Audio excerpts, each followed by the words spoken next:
Alright folks, let's learn about the reactance of capacitors and inductors in AC circuits. And what is reactance?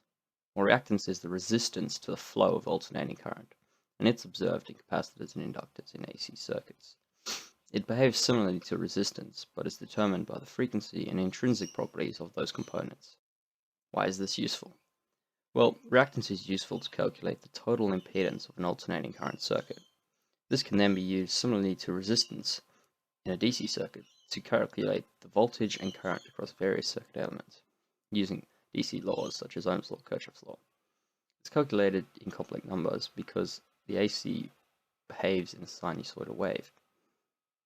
For a series resistor-capacitor inductor circuit, the total impedance is simply the addition of their respective reactances. Now, what is capacitive reactance? Well, this is the resistance of the capacitor to the change of voltage across it. As electric charge builds up on either side of the capacitor, it opposes the change in voltage, and thus the current leads the voltage change. In AC, the higher the frequency, the less time the charge has to accumulate, and thus will have a smaller opposition to the current. It's calculated using an inversely proportional relationship, 1 on 2 pi, frequency times capacitance. Now, what is the inductive reactance?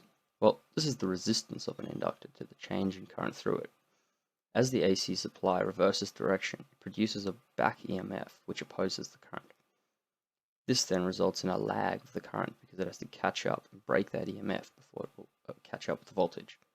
In AC, the higher the frequency, the faster these changes occur, and thus the reactance of the inductor will rapidly increase in a direct proportional relationship, that being reactance equals to 2 pi times frequency times the inductance of the circuit. Now, to summarize, the reactance of a capacitor is an inversely proportional relationship, while the reactance of an inductor is a directly proportional relationship. Combining these two to find the total impedance can rapidly save you time when conducting basic circuit analysis. Thanks.